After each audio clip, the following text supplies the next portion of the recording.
Second one, بِيَدِهِ الْمُلْك. In his hand is the dominion. He is the king, subhanahu wa ta'ala. He is the owner of all. The relationship that we have with him is under the umbrella of ownership first. And before we talk about the caregiving, that he is the Rabb, before we talk about the worship as he is an ilah, before we talk about those two things, you have to remember that he is the king, he is the owner. We own nothing within all of this. We don't own our souls, we don't own our spirits, we don't own our bodies. So whatever is happening is within his kingdom, it belongs to him, subhanahu wa ta'ala. He has full rights over them all, subhanahu wa ta'ala. Then the third piece of information is that وَهُوَ عَلَى كُلِّ شَيْءٍ قَدِيرٌ, and he is the omnipotent, who does as he wills and as he wishes, and is capable of doing whatever he wants, subhanahu wa ta'ala. And the fourth one, الَّذِي خَلَقَ الْمَوْتَ وَالْحَيَاةَ, the one who created death and life. Looking at death and life from the abstract perspective, as concepts. The concept of death and the concept of life. He created those two, subhanahu wa ta'ala. They didn't exist before him. And then the verse, the wording that we spent a little bit of time on last week, that I just want to make sure, لِيَبْلُوَكُمْ. He uses this phrase, لِيَبْلُوَكُمْ, which is different than لِيَبْتَلِيَكُمْ. They're not the same meaning. لِيَبْتَلِيَكُمْ is to put you to the test or test you. And we'll talk about that in depth when we reach Surat Al-Insan. إِنَّا خَلَقْنَا الْإِنسَانَ مِن نُطْفَةٍ أَمْشَاجٍ نَبْتَلِيهِ فَجَعَلْنَاهُ سَمِيعًا بَصِيرًا. I'll explain what he means by that. But here, and you find the word, by the way, in the Quran a lot. فَأَمَّا الْإِنسَانُ إِذَا مَا ابْتَلَاهُ, many places. Here it's لِيَبْلُوَكُمْ. And yablu is different than yabtali. Yabtali, to test you with something. Liyablu is to give you opportunity. Is to give you opportunity so that you may prove something. So that you may express or show a specific behavior. So liyabluwakum is a little bit different. You're being given the opportunity to reach a potential. That's what liyablu means. So yabluk, meaning he gives you, here's a space, here's where you need to arrive, that's where you need to go. Let's see what you can do. Let's see what you can do. Here's I'm going to give you room, an opportunity to reach that goal that I've set for you. The potential that you're able to actually achieve. And then either you do it or you don't. Which is why he said after it, أَيُّكُمْ أَحْسَنُ عَمَلًا, which if you will do the best in achieving that. And the word ahsan comes from that root of hasan or ihsan, which is excellence, or that which is seen to be good. So he's offering me and you, he's offering us the opportunity and the space to achieve our potential, to do the best we can. Because what you don't realize when you're going through life is that your potential, or what you can do, is way more than what you think you can do. And a lot of the Islamic rulings are embedded in this very simple topic. Like a lot of what we do in Islam comes down to this piece that you could do way more than you think you can. You just don't know it. And for example, Ramadan is all about that. Ramadan is all about that. Here, don't eat all day long, and you'll still go to your job, and you'll get the task done, and you'll be fine with no food and no drink, which are the essentials of life. Like, that's what you need. You absolutely need those two things to survive. But you're able to actually perform all of your tasks without the basic essentials. You didn't think you could, but then you found out that you could, which means that what you believe you can achieve is different than what you actually can achieve. What's blocking your ability to achieve things is really not the obstacles that are external to you, but really the obstacles that are internal. Meaning it's you, the number one limiting factor for people in their lives are themselves. And this is something that, wallahi, not even the requirement of religion to learn. Like if you're going through life, people pick up these pieces of wisdom and they learn about themselves without even needing to, but Allah subhanahu wa ta'ala is offering it to you on a platter. Here's what you need to know. You can do way more. لِيَبْلُوَكُمْ. And I created the concept of death and the concept of life. These two concepts, I created them so that you may have this opportunity to see what you can do. And you may not believe that you can do much, but you can do way more than you think. So go ahead and try and do your best and see what your best looks like. And you'll be, why? It goes back to the first word in the surah. It goes back to the first word. The reason why is because there's something called barakah that you don't understand yet. Where the effort that you offer may be small, but there's something called barakah. Where that small effort can turn into something way more than what you ever thought it was going to be. Way more than whatever you thought was even possible. Because He's Tabarak. Subhanahu wa ta'ala. He continues to tabarak. He continues to send down those blessings. So when you think you can only go so far, but you don't understand that you could do way more than what you thought you could ever do, because there's something called barakah that you don't fully understand yet. So just go ahead and try your best. Go ahead and put in your best. أَيُّكُمْ أَحْسَنُ عَمَلًا. Those who can do the best or will do their best. And that's what we're here for. We're here for this very short experiment, or this very short period of time, where we're all heard this very unique opportunity to do something, to do the best we can, to show what it is that we have within us. You see, the concept of potential, and I don't want to get too distracted from the surah really, but I think it's important, especially for those who are young and growing up. The concept of potential has always been the secret part of, or the unique piece of humanity, Quranically speaking.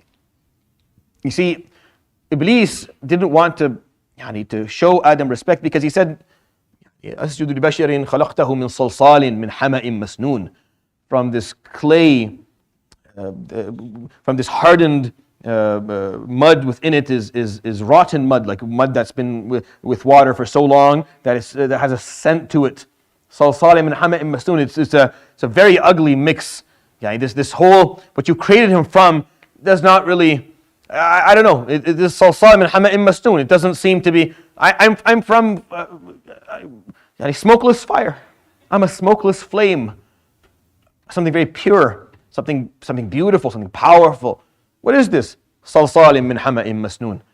It doesn't make any sense. What he didn't understand, what Iblis missed, is that what made Adam alayhi salam unique was the fact that that's how he was created. Is where he had two layers to him. There was the body, and then there was the spirit, and when they come together, they offer something that no other creature that Allah subhanahu wa ta'ala created actually has within them. He missed that piece. The malaika missed it too. Iblis missed it. He wasn't able to see it. He thought that I'm pure, he's impure, so I must be better. He wasn't. Adam alayhi salam, what made him unique was this mix of hardened clay with rotten clay on the inside. But this hardened and rotten, this whole mix is what made Adam alayhi salam special, which allowed Adam alayhi salam to do certain things and behave in certain ways that no one else could. He missed that piece. The malaika missed it too. They said, what is this? Why are you creating تَجْعَلُ فِيهَا مَنْ يُفْسِدُ فِيهَا وَيَسْفِكُ الدِّمَاءَ وَنَحْنُ نُسَبِّحُ بِحَمْدِكَ وَنُقَدِّسُ لَكَ. Why do you want this creature that will spread corruption and draw blood? Why? Well, we sing your praise and your glory all the time. Why do you need him? We didn't understand. Why do you need him? So he taught him. وَعَلَّمْ. So he taught Adam. And Adam learned. And then he brought Adam back and said, okay, teach them. And he taught them. And the Malaika stood and said, okay, this is different. Subhanak. We shouldn't have said that. He's different. He has the potential of learning. It was always the potential of the human being, the potential of his ability to learn, the potential of his ability to make decisions, to come together, to rise above his lower self. This is the aspect of the human being that made the human being unique. That's why لِيَبْلُوَكُمْ, to give you this opportunity, this space. See what you can do. Go ahead. Give it your best shot. أَيُّكُمْ أَحْسَنُ عَمَلًا. Those who can do the best with what they've been given, with the life that they've been offered. And that's the purpose of all of this. The purpose is the opportunity. The opportunity that allows you to reach a potential that most creatures don't understand. They don't have for sure, but they don't even understand. And I don't think as human beings today we fully appreciate that. Like there's an aspect of our existence today that has become very mechanical, has become very materialistic. We have been boxed and compartmentalized successfully in these small domains where we have to fit certain criteria, we have to fit a certain description, we have to fit, and the human being has lost his ability to لِيَبْلُوَكُمْ, to take upon himself this opportunity that he's been offered. When you think about it, life is a really nice deal. It's a really nice deal. Yes, there's a potential. There's the potential of harm. There's pain. There's death. All of that. But it's because of that this opportunity is actually even more valuable. Haya would not mean anything if there's no death. If there was no death, then life is not actually that impressive anymore. It's because there's death. Make your peace with death early on in life. It came before life. Okay, early on in your existence, make peace with death. It's the origin of the whole matter. Death is the origin of our existence, and we go back to it. That's all. But we're just offered this very short period of time, this life. It's a pretty nice deal. You wake up to a world that's very colorful. It has within it all of your basic needs. There's a lot to drink and a lot to eat. There's the air to breathe. There's a lot of beauty for you to experience. There's a lot of feelings for you to feel. a lot of other individuals that you can meet. Meeting them comes from that. There's a lot of interesting conversations and thoughts and efforts that come from doing that. Everything around you is pretty dull aside from that. Have you looked outside? And have you turned off the lights and took a look at the cosmos? It's dead in every direction. And this is the only place that's a little bit. Looking at every other planet around you. See how they're doing. See how life is enjoying its time there. Look at you're on this very beautiful small planet. The deal is it's free. You didn't have to pay for this. You didn't have to sign up. You didn't have to put it down a down payment. You're offered a free body and a free soul and a free ride. I know that we don't see that anymore because now, you understand, like people 100 years ago didn't worry about like where they were going to live or about getting married or about working. That was just, of course, my dad does a job. I'll learn the job my dad does and I'll do that and I'll make a living. And I'll live where I'll live. In the big house, they'll probably make a small room beside and put a bathroom in there. And I'll live there on the land that my ancestors have been living on for generations. And I'll get married. It won't be hard. Everything's so hard now. Everything is so difficult. Everything is difficult. And getting a job is impossible. Getting married is even more impossible. And then you can barely rent a back seat in a car to live in. It's very difficult. Like life. So, and when life is difficult that way, you lose the ability to appreciate what it is that you have. I know for a fact, with certainty, that people live more simpler lives elsewhere, live better, because they're more appreciative of what they're experiencing every day. There's a beauty that exists within the universe around them that they're able to embrace, and it sinks right into their souls, and it's very healthy. We don't get most of that. When you're living a life where you're just running, where you're just going paying from one bill to another job to another, you're just putting out fires, keeping things running. That's not a life. It's really not a life, right? Even if you're an activist and you're committed to something and you're working for it, there has to be space for you to appreciate how beautiful this story is and how amazing this experience is. Even if it's short, even if it's filled with illness, even if it's riddled with problems, there's still a beauty to it that's why no one wants to leave it. No one, we define mental illnesses based on whether you want to live or you don't want to live. Not wanting to live is considered a mental illness. You have to go report it and tell them that this person has a suicidal ideation, because no one, we've established with a pattern that has been unbroken over history that every living thing wants to live, no matter how horrible the life is. Well, no matter how horrible the life is, people still want to live because because life is so precious in every aspect of it. So he's telling you, الَّذِي خَلَقَ, the one who created. See, these verses, they transcend the halaq, or transcend whatever box I'm trying to put them in for you, because these verses they talk about the origin of all things. This tabarak, and he uses the word tabarak. He just keeps on sending this down. He just keeps on sending, subhanahu wa ta'ala, one bounty after one, another blessing after another gift, and the barakah in all of them is just something you're not even able to understand, and it all belongs to him, and he's capable of doing everything, and he created for you death and life so that you can experience this, so you can take this opportunity and achieve a potential that you may not even imagine to be possible to begin with. وَهُوَ الْعَزِيزُ. The name of Allah Al-Aziz, the Unfathomable, only exists in the Quran when something that was talked about, you can't understand it fully. Like when there's a decision or there's an aspect of the conversation where you don't have full access to the knowledge of it. Like it's beyond you. He uses his name Al-Aziz every single time. This is like you follow the name of the Quran if you like, and you'll see it every time. Whenever the discussion, you can't, like whenever he talks about himself subhanahu wa ta'ala, and he described himself, he used the name Al-Aziz, because you're like, well, I don't know that. We don't know that. So he's Al-Aziz. I can't understand his essence. I don't understand that piece, because Allah subhanahu wa ta'ala is, he's the divine. So I don't understand that aspect of him. So anytime there's an issue of divineness or divinity within the conversation, Al-Aziz. Or whenever he gives a reasoning that you may not fully understand why, he'll say Al-Aziz. And you'll say, well, why did you create all of this? لِيَبْلُوَكُمْ. Even though there's all this potential of pain and all this potential of problems, Huwa al-Aziz, that's an aspect that you'll never understand. Why He created to begin with?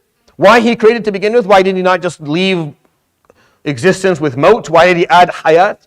Why just not keep it at maut? He created maut. Why not just keep it that way? Why did He add hayat? He's Aziz. Because He's the unfathomable. We don't fully understand. We never will.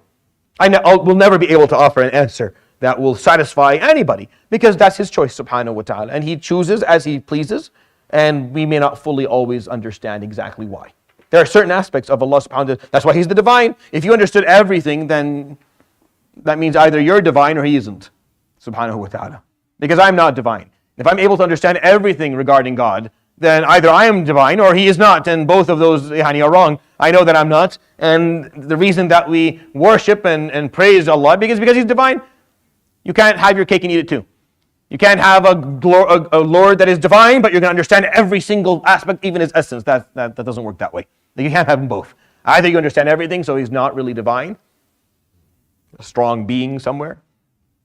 That's what comic writers like, titans and mythical gods from Olympias and from Greek mythology. They like that.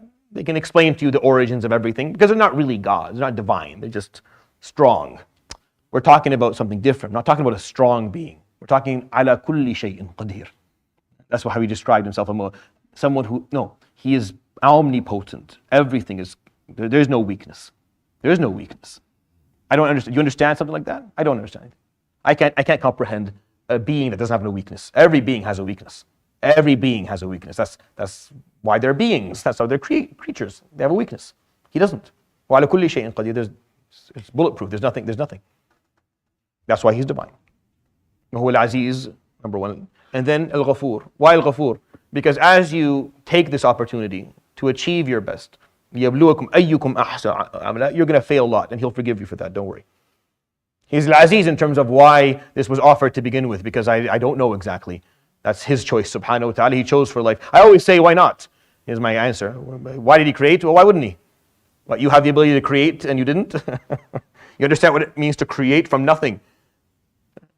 You understand what that means? No, none of us do. You don't understand that. So why wouldn't He? If you have the ability to offer life. So He's Aziz in terms of the creation, and then in terms of your effort. لِيَبْلُوَكُمْ أَيُّكُمْ أَحْسَنُ عَمَلًا. Your opportunity, what you're going to do with it, He is Al-Ghafur. He is the forgiving. So you'll make mistakes and you will have shortcomings and you won't do your job well, and He'll forgive you, subhanahu wa ta'ala. And that's the first. These are all facts. All pieces of information. As a Muslim, you have to know this stuff.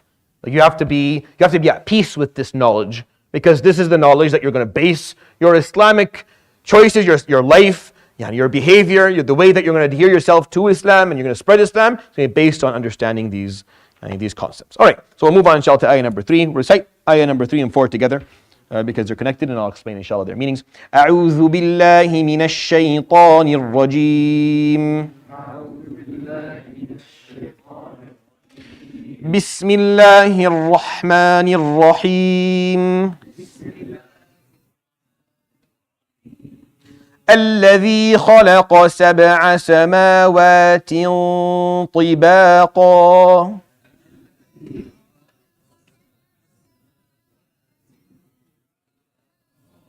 ما ترى في خلق الرحمن من تفاوت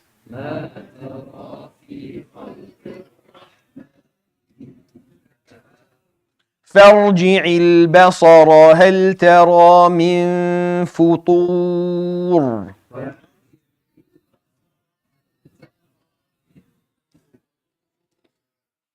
ثم ارجع البصر كرتين ينقلب إليك البصر خاسئا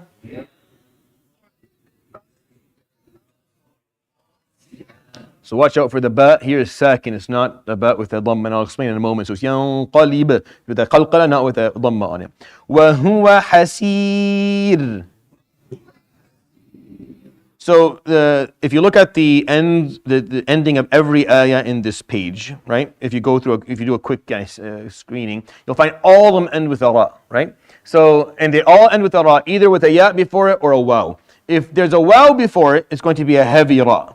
and if there's a ya before, it's going to be a light one. And when I say that, I'm talking about tafkhim and tarqiq. So when you said the first one, for example, is futur, ra, right? Futur. And then the second one is hasir, hasir. And the way the Arabic ra works, because it's not the English R, or the French for that matter, or any other. It's a very specific letter. So what ends up happening in your mouth is that if this is my tongue coming out, when I say the ra, the tongue curls up this way, and it hits the upper palate. It goes like that, right? So the ra that is mufakham, that is heavy, basically, the base of the tongue, the back part of the tongue, it arches up. So when I say futu, right? The base of the tongue, it arches up, and it hits the upper palate. And when it's not, the base of the tongue stays down. It's the same curl. The tip of your tongue is still curling up and sitting. So it's going back. It does a backflip in the mouth, right? That's why a lot of people struggle with the with the ra, because if they didn't learn at a younger age, or if there was a little bit of a speech predicament, or maybe sometimes there are medical conditions where there's a little bit of a tug on the tongue, yeah, exactly. So they can't release it. So it's hard to make that backflip. So that backflip is the same thing, but when it's hasi, it's hasir, and this doesn't go up. This part doesn't go up. Futur, it goes up. So that piece in reciting of the Quran is important a little bit. Like the ra has a very it's the only letter in the Arabic language, and within tajweed that has two situations. Maybe aside from the lam does too, but the lam is much easier, and it doesn't really the laws for it is just in the name of Allah subhanahu wa ta'ala, at least for our qira'ah. If it's a fatha or dhamma before, it's Allah, and if other than that it's illah, and it's very simple. But the ra is much more clear. The ra can be heavy, it can be light. There are other letters in Arabic are either light by nature or heavy by nature. So the kha, qa, da, ta, va, right? Gha, it's always going to be heavy. Ba, ta, ha, na, it's always going to be light. There's no exception to this rule. But the ra is different. The ra can be both, depending on maybe 6 or 7 elements, and there's like criteria for it. I don't want you to waste time, and I'm not going to teach you this today. It's way too complicated. But for this page, because it's a simple page, with all ra's at the end, we're going to stop at all of them. Just look at what's before it. If there's a waw, then it's going to be a heavy ra. If it's a ya, it's going to be a light ra. And that's just a really nice way for you to start getting used to how to make this sound. Now, so 1, 2, 3, 4 descriptions of himself, subhanahu wa ta'ala. 4 descriptions, and then 2 names. Al-Aziz al-Ghafur. So if you add to those 4 descriptions, it's 6 now. Now number 7, Alladhi. And this is just, I say 7, it's actually 7, but it just fits kind of nicely. الَّذِي خَلَقَ سَبْعَ سَمَاوَاتٍ طِبَاقًا. The one who created 7 heavens or 7 skies. طِبَاقًا, one on top of the other. Or one similar to the other. طِبَاقًا does not necessarily mean a hierarchy of stacking. Like طِبَاقًا does not necessarily mean one stack upon the other. طِبَاقًا also means that they're similar. That's why in Arabic we say طبق الأصل or مطابق, meaning exactly the same. Meaning it's exactly the same as the one, it's copy paste, exactly the same one as the one before it. So طباقة does not necessarily mean that they're stacked up upon each other, even though that's, and a lot of these beliefs that we have, like that we bring into our understanding of the Quran, were taken from medieval comprehensions or medieval theories of the cosmos. And the Sahaba, because they used and they utilized whatever knowledge or science they had available to them, they would use that in their explanation. So when you go, for example, to these verses in any tafsir, you will find that there are opinions or wordings that are narrated by Ibn Abbas or from Ibn Abbas, or narrated from Ibn Mas'ud. And you'll find that they have certain understandings of these words. And these understandings that they have are not necessarily taken from the Prophet ﷺ or from an Islamic perspective, but rather from whatever science or knowledge existed at the time. That was the norm of their era, and that's totally fine. And there's nothing wrong with that. The problem, in my opinion, is holifying that or sanctifying it, meaning looking at their explanation of scientific references in the Quran. Seeing their explanations to be sacred and holy, meaning what Ibn Abbas said about a scientific reference in the Quran is not necessarily, he did not, like Sayyidina Ibn Abbas radiallahu anhu, Habr al-Qur'ani wa turjuman al-ummah, he never claimed to be an astronomer, and he never claimed that he fully understood all he was just quoting what the norm, he was educated enough during this time to quote people who were talking about this, like the scientists of their time. So we have to be careful with when we, and I talked about this a little bit when we did the end of Surat Talaq, because a similar, like if you go to certain Tafseer, you'll find something like, what is this? And I have people, texting me, sending me screenshots of stuff, and they're panicking, and it's always lovely when you get that. It's a lovely thing in the world, wallahi. Such a nice, someone's panicking because they read something in a book, and you can't tell them to come and attend the session and listen. No, God forbid they actually come and listen to me talk about anything. But they have no problem to text and panic about some paragraph they read in a tafsir that they're not qualified to read to begin with, that they're not qualified to open. They have no business reading this because they have no way to decipher what they're actually looking at, and they don't have the tools to be able to figure out what is sacred and holy and what is not, and what actually the potential of this ayah is and what it isn't. Which is very, for someone like me, it becomes tiring, especially when I talk about the same topics time and time again to make sure people understand them, because there's a difference between what the Prophet ﷺ told us, what the Quran is indicating with certainty, versus what the Quran is not indicating with certainty, and what people who explained the Quran understood based on the norms of their times that we are not held to. Like, we don't have to actually understand it that way because our norms are a little bit different, and we're supposed to actually understand it differently. Anyways, so tibaqa does not necessarily mean stacked upon each other. Actually, the word tibaqa in Arabic means similar. So tibq, anything that is the same. So what he's saying, subhanahu wa ta'ala, the one who created seven cosmos, seven skies, and they're all the same. So whether he's looking at this, subhanahu wa ta'ala, from the concept of there being different constellations in the sky above us, and there's seven of them, and they all follow the same laws, and they all exist under the same rules, or that the fact that the cosmos are seven layers of them and they all follow, I don't know, but it doesn't make a difference. He's the one who created seven heavens, seven skies, all similar. ما ترى في خلق الرحمن من تفاوت. You don't see in the creation of the all-compassionate. Ar-Rahman is a name in the Quran that when it's used, you know that the verses are talking in a general sense. That the verses are talking about things in general. Because his name, subhanahu wa ta'ala, Ar-Rahman, means the all-compassionate. His compassion that goes out to everything.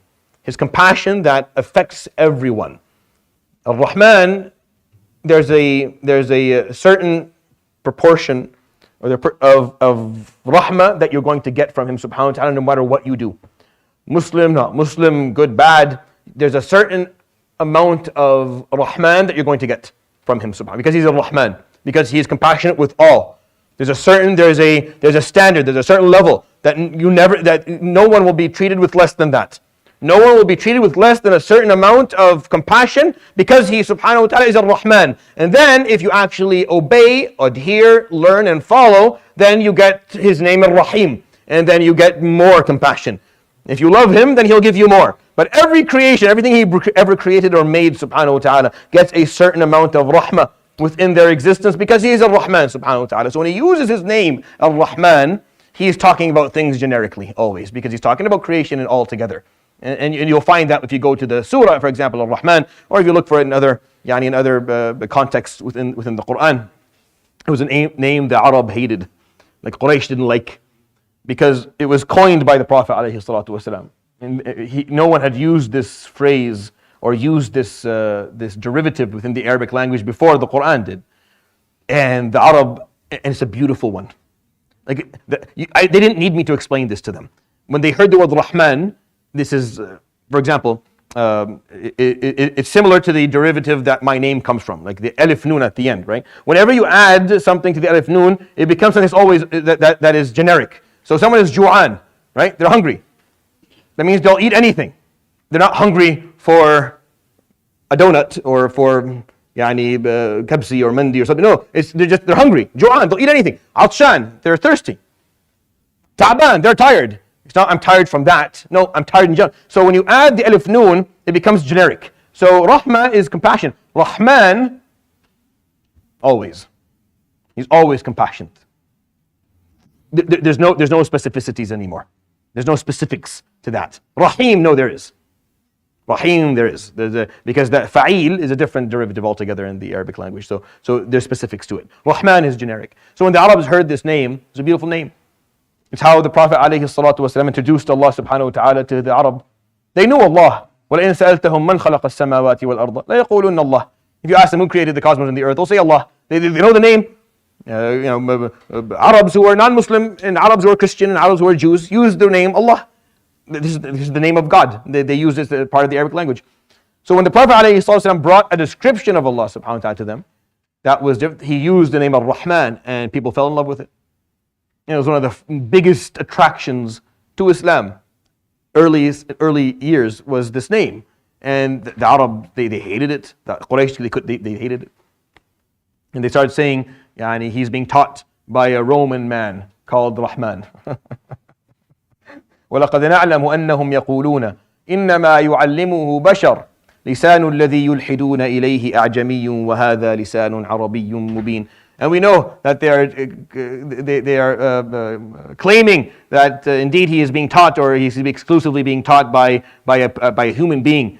The tongue that they are referring to, they're saying he's Roman, that the person who's teaching him, because there's no Arabic person called Rahman, so they couldn't say that there's some Arab guy called Rahman. The Arab don't use this name, so they had to say he's a foreign person. A foreign person, the Quran says foreign person, this is a lisan Arabiyyun mubin. This is like the strongest Arabic you've ever seen in your life. How is it being taught by someone who doesn't speak the language? What is this? But they had to make something up because it was harmful.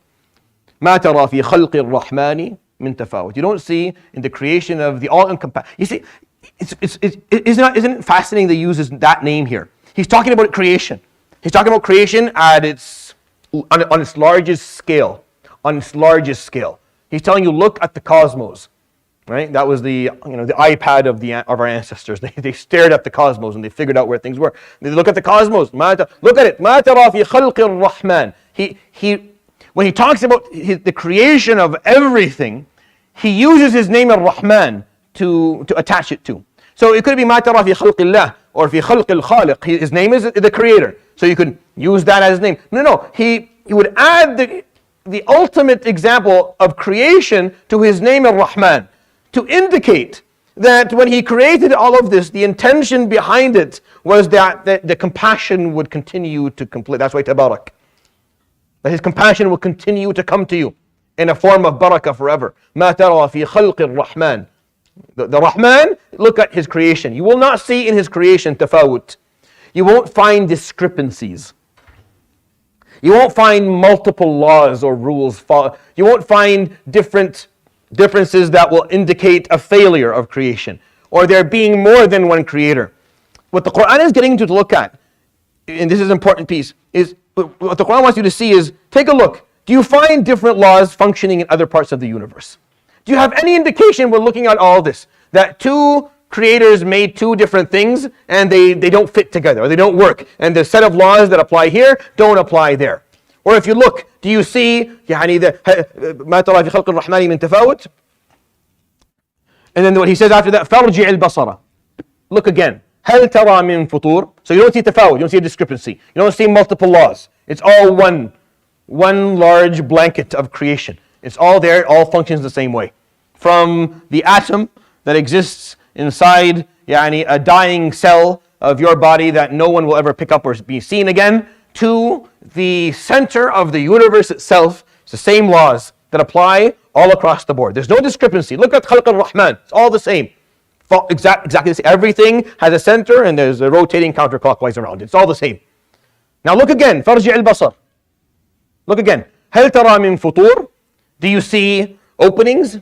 Do you see So the name of Allah is فاطر السماوات والأرض. The one who began things, right? But the concept of Fatir, when he began it, within the word, the meaning is that something broke loose. There was a sever. Something was severed and it began. So Fatir al-samawati wal-ard, within its own meaning, means that something exploded or something opened up. Or there was an opening that allowed everything to be released. And that's why the word futur, from fatr, not from fitr, or futur. In Arabic, all these things matter. The futur is not from futur, which is a mushroom, or from fitr, which is to eat. They all have similar back origins in the language that I'm not going to bore you with tonight. They all come back to the same idea, but this comes from fatr. And what this means is that there are no breaks. Like the coding is impeccable. There's no breaking in the code. It doesn't glitch anywhere. It's just, this is how it is. It's always been like this. It is the way it is. And you're not going to find a piece that was not finished. I'm going to look and say, oh, that part of the cosmos, it doesn't know. It's all there. You just can't reach it yet. But when you do, it's all there. فَارْجِعِ الْبَصَرَ هَلْ تَرَى مِنْ فُطُورٍ. Do you see any openings? Do you see any uncompleted work? No. ثُمَّ ارْجِعِ الْبَصَرَ كَرَّتَيْنِ. Karratain does not mean, even though it exists in an Arabic language form, that means twice. But Arab don't use the word karratain to mean twice. Like duhdur rain, for example, or labbayka wa sa'dayk. They don't use these words that exist in the double or dual form in the Arabic language to point out duality. They use it to emphasize or to imply a continuity. And usually they exist after you've already been asked to do things twice, as this example does. So he tells you, مَا تَرَى فِي خَلْقِ الرَّحْمَنِ. You look the first time. Then he told you, فَارْجِعِ الْبَصَرَ. Look the second time. So now you've done twice. So he'll tell you, كَرَّتَيْن. Just keep on doing these dualities. You keep on doing them. ثُمَّ ارْجِعِ الْبَصَرَ كَرَّتَيْن. Keep on looking. Time and time again. Dually. Time and time again. Look for discrepancies and look for breaks. You will find neither. The Quran is not telling you to go look. Sometimes we're looking for the wrong thing when we're seeing the universe. We're looking for the wrong thing. Sometimes we make up in our mind a standard of what perfection or beauty is, and then if what we're seeing does not reach it, we decide that means there's no God. And this is one of the these are the worst things you can do, because you have to hold what you're looking at to the standard that the Creator is telling you to hold it to. Allah subhanahu wa ta'ala never told you, never said subhanahu wa ta'ala, that there would not be pain, that there would not be failures, that there would not be illness. He never said that. He said the opposite, actually, completely, subhanahu wa ta'ala, for sure. He never said that everything you see is going to meet a certain standard of beauty that suits you.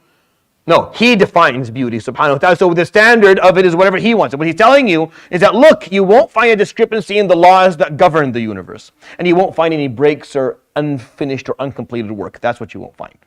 Everything works the same way. And it all works within a system.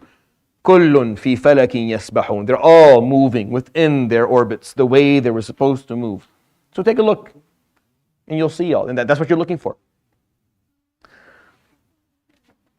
These verses, or this surah that's giving you your requirement of knowledge, is asking you at the beginning of it, after it gave you a couple of facts about your God, about your Lord, about Allah subhanahu wa ta'ala, you need to take a good long look. Not once or twice, but time and time again. ثُمَّ ارْجِعِ الْبَصَرَ كَرَّتَيْن. Look again and again and again. Keep on looking. Because the more you look, the more you learn. The more you look, the more you will appreciate. The more you look, the more you understand the vastness of what you're seeing. The enormity of what actually exists. Imagine how far we've come as a race in terms of understanding the cosmos. The Quran has been telling you, look, the Quran gave you an order of an infinite number of times for you to look. That's what you're reading in Surat Al-Mulk right now. An order for you to look at the sky an infinite number of times. Searching for things. Look, keep on looking. You're not going to find a break. You're not going to find a discrepancy. You're going to find the governance to be the same. Look, keep on looking. What am I looking for? Because I looked once. No, keep on looking. The more you look, the more you understand what this ayah means. Because back then, they looked, the sky was like a sheet, it was like a blanket. They had no idea what the distance was. They didn't know what the distance was. They couldn't measure it. It's impossible to measure. For the longest time, they could not measure how far the moon was from where they were, how far the sun. And to imagine, they don't know those stars, how big they actually are, how far away they are, what they actually were. They didn't understand these things. Like for the longest time, they didn't understand exactly what it was. The Quran is telling you for an infinite number of times to look. Keep on looking. The more you look, the more you comprehend. Bigger. We understand today that we are ridiculously small.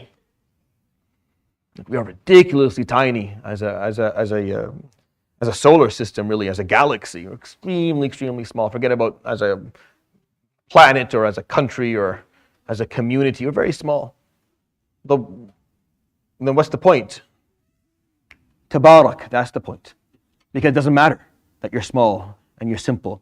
Because things aren't based on their face value. There's barakah in them when He wants, subhanahu wa ta'ala. Something very simple, someone very small, that may see themselves as very insignificant and not able to do anything because they exist on this very small planet, in this small solar system, in this tiny galaxy, somewhere in the corner of the universe. But tabaraka alladhi biyadihi al-mulk.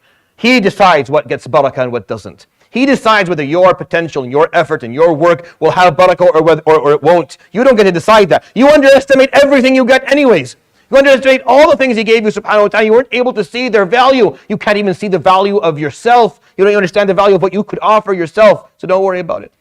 And that's why the beginning of the surah was that word. That word exists at the beginning of the surah because everything is going to go back to it. We're very simple, but don't worry. Size has never been important anyways in the universe. It doesn't mean anything. ينقلب إليك البصر. ينقلب has a sukoon on it because it's something called jawab al-talab. In Arabic, when I give you a command and then I attach to it an outcome, then it's like it follows the command. The commands in Arabic are always going to be majzoom, like with a sukoon on it. So ثم ارجع البصر. So ارجع البصر.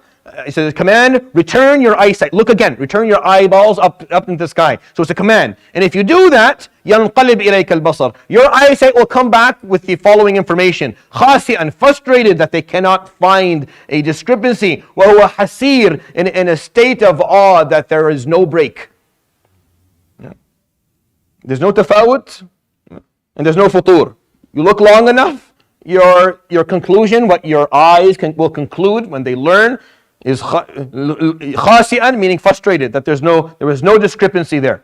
Hasir, meaning that they were up. Al-hasra is when you feel there's a feeling of humility or a feeling of being small because something is so vast and so major. So this feeling of awe because there's no break, that it keeps on going. For as long as you can see, it keeps on going. He created subhanahu wa ta'ala something so big that you can't measure the end of it. You can't measure the end of it. It keeps on going. You can't. It's not infinite, but you can't reach the end of it. You're not strong enough. It's too big. It's too big for you. This is what He's telling you, subhanahu wa ta'ala. Look, He created seven skies. He created the cosmos, subhanahu wa ta'ala. Take a look at the creation of the Rahman. See, is there a discrepancy? Look again. Do you find a break? Keep on looking.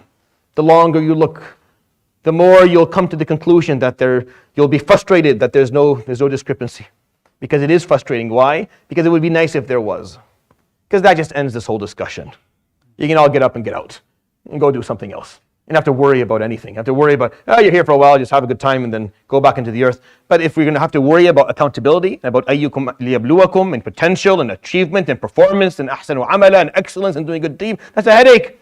If you can find a break or a discrepancy, then you can say that, nope, there's something wrong. There's a hoax, I don't have to care anymore. But you'll find, no, it's all the same thing. The one who created, the creation is one. It's one creation. From the smallest thing to the largest thing, it's one creation. There's one creator behind it, and this is what He's telling you. So you'll be khasi'an, you'll be frustrated that there's no discrepancy, and hasir, in awe of the lack of break and all of it. It will humble you, and it will grant you the ability to reach your potential. So I'll recite ayah number 5, inshallah. I think we have just enough time to do that, inshallah. وَلَقَدْ زَيَّنَّا السَّمَاءَ الدُّنْيَا بِمَصَابِيحَ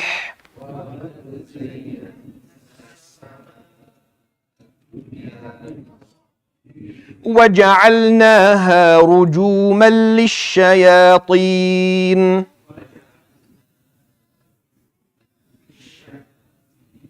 وَأَعْتَدْنَا لَهُمْ عَذَابَ السَّعِيرِ.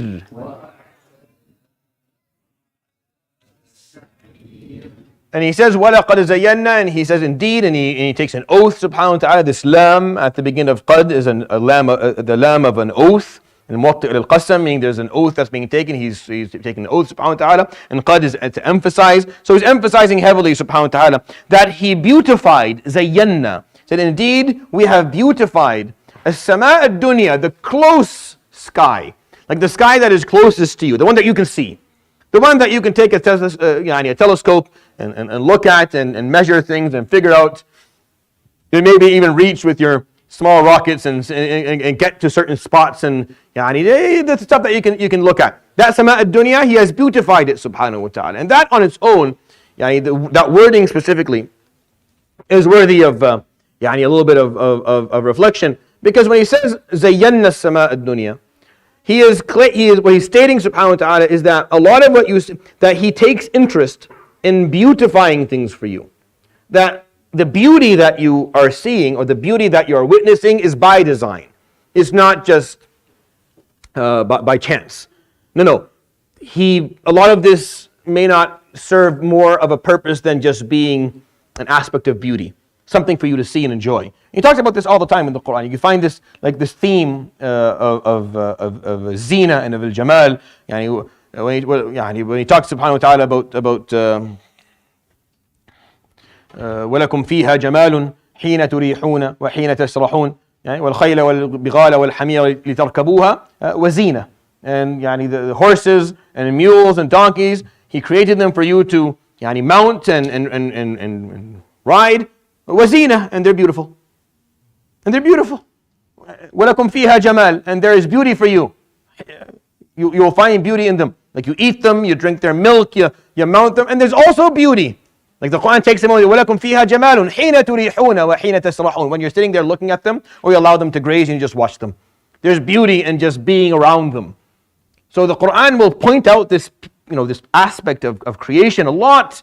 And here, in this surah that is just giving you facts, just pieces of knowledge, and making sure that you are going to have the proper mentality regarding learning and understanding things, which is that curiosity and ongoing search and ongoing observation. Said, وَلَقَدْ زَيَّنَّا, we have beautified the close sky. Ad-dunya, the one that's low, that's close.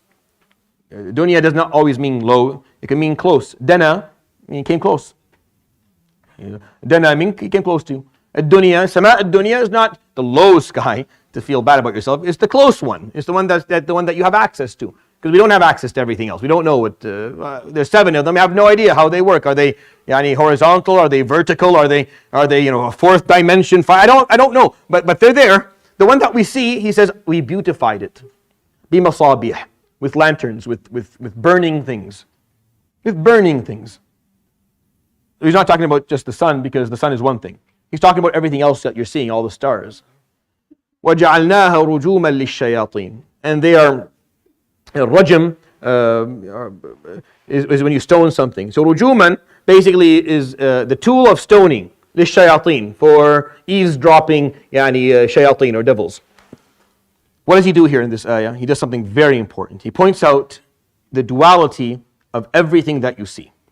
Everything that you observe has a alam al-shahada reality, haqiqa, has a reality that exists within the materialistic world that you live in.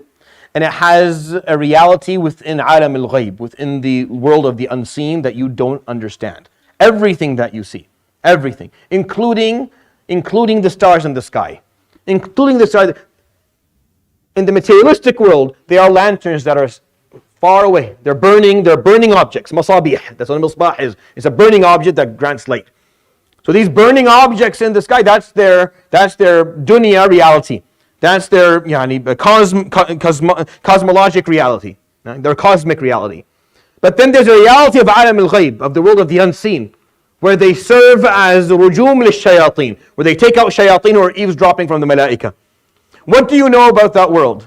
Nothing. What do you understand about that world? Only that what Allah subhanahu wa ta'ala tells you. Do you have access to that world? No. Do any of the Sahara have access to that world? No. Can a sheikh fix that problem? No. Does anyone have a problem with these things? No. Because they are aspects that exist outside of the seen world. They are part of the unseen. The unseen, meaning alam al-ghayb, is there. It's called ghayb because we don't have access to it. Once you have access to it, it's not ghayb anymore. It defeats the purpose of the definition. It becomes alam al-shahada now. So we're able to sit there and take our telescopes and see a comet or a falling star kill a shaitan, then it's not alam al-ghayb anymore. Then it's a part of shahada. If we're able to see the Iblis, he got hit by if I'm able to actually see that, then I'm not really capable of. There's a problem with when we refuse to understand the world the way the Quran is explaining it for us to be understood. There's a duality to how we see everything that exists in the world. You and I have access to the materialistic, to the cosmic aspect of that. That's what I can study, that's what you can study. That's where we can appreciate beauty. But he's telling us it's not just that. There's an extra piece here that you don't understand. رُجُومًا لِلشَّيَاطِينَ. They hold back the shayateen because they are doing something that's very different. They have their own story. Because it's not just about you. Allah is saying it's not just about you. Yes, you're here. These are zina for you. They're beautifying aspects, lanterns in the sky that make it beautiful. But then they also serve a different purpose for a different creation called jinn. Don't worry about them. But just understand that when Allah subhanahu wa ta'ala created all of this, it's not all just about me and you. Because we can get very self-centered. We can get very self-centered in this world where we think everything, it's not all about us. He told us about another creation called jinn. He gave us very simple pieces of information about them. We know very few things. What we do know is what the Quran tells us about them. They have a different experience. They are living a different life. We don't have access to that ourselves. And a part of existence and creation, is going to serve them. If we, as a human race, were able to stop there, there's a good portion of mental illnesses, of superstitions, and of stupid behaviors that would just slush off, just gone. If we could just understand this one simple fact. There's a duality to everything. You access what is, for you, alam al-shahada. That which you are capable of measuring, what you're capable of observing, what you can reach. The part of alam al-ghayb, you believe in it. I believe, we have to believe in it. Because Allah subhanahu wa ta'ala is telling us there's another aspect here. Zayyanna as-samaa ad-dunya. We've made this closed sky to you beautiful. There are, with lanterns. So that's what, it's a beautiful lantern, something you look at night. It's a beautiful sight. But they also are rujum lish-shayateen. They have another purpose. They have another function altogether. None of your business. Honestly, it's none of our business. I don't know why. See, it actually tells you something about the brain, that if you take that piece and that becomes your focus, and you want to research that, and not the fact that they are masabih, that they are lanterns somewhere in the sky, that they're actually burning objects in the sky, then you have left your world and decided to take interest in a world that is not yours, that you have no access to, and you have no information about. And there's something wrong with a brain that does that. There's something wrong with a brain that does not study that which Allah subhanahu wa ta'ala has given for it to study. It says, know what? I'm going to study something that I can't study. I'm going to go learn something I can't learn. I'm going to access something. I'm going to try and pursue something that I have no access to. I rest my case. I don't know what else to say. I don't know what else to say. I don't know what else to say. I've lost my patience with this topic. Ya akhi wa ukhti. People can have mental health problems.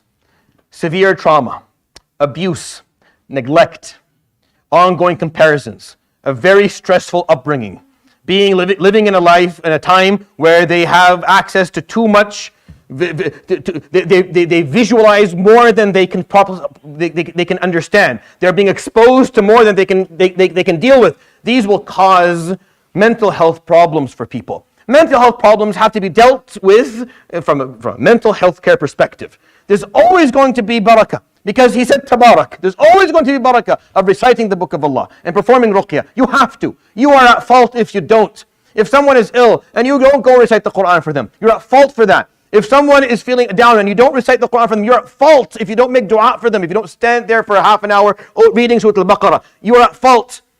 You will be held accountable because you didn't do that. But for you to think that we can substitute the approach that is required for mental health problems by this tells me that you have completely misunderstood this whole.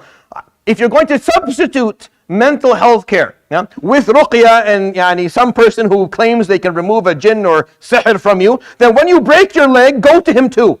Don't go to the immersion, ask them to put in screws and fix your leg. Because no, the sheikh can also get the jinn and to fix your leg for you too. And then because you can't pick and choose here. The body is the body. Just like you get hepatitis, you can get encephalitis. Just like your heart can go under stress, so can your brain and your psyche. And they all require the appropriate approach. The way the Prophet ﷺ did it is that if you broke your leg or you had a mental breakdown, he recited the Quran for you and did ruqyah anyways for both. He sat down over your broken leg and recited the Quran too, ﷺ. That's the difference. He did both, but in both situations he went to the people who could actually fix the problem, who had at least the tools to attempt to fix it. Not every mental health problem is going to be cured. You're like, well, then we should go. No, ya aini. There's a lot of somatic problems that we can't cure. I'm an oncologist. Most cancers we can't cure. Does that mean we should go also get the sheikh to take out the sihr and the jinn from the we have to, you have to think about things. There has to be a universal way of understanding things that is in keeping with basic logic and basic rationale and the teaching of the Quran. It has to be consistent. Has to be consistent. There's a lot of things we don't have cures for today. A lot that we just don't have solutions. It doesn't mean if we don't have a solution that you go and you start superstitiously looking for solutions that have no basis, have no evidence, and actually go against the basic pieces of information the Quran is explaining. There's a dual existence for them. There's masabih, زينا السماء الدنيا بمصابيح, and there's رجوم للشياطين. Two things. You have access to number one. You don't have access to number two. You don't. You don't know anything about this. And there's a reason for that. وَأَعْتَدْنَا لَهُمْ عَذَابَ السَّعِيرِ. And we prepared for the shayateen who do this, the punishment of the hellfire, or the punishment of the flame, or the blaze. And I'll talk about that inshallah next week. سبحانك اللهم وبحمدك أشهد أن لا إله إلا أنت أستغفرك وأتوب إليك وصلى الله وسلم وبارك على نبينا محمد وعلى آله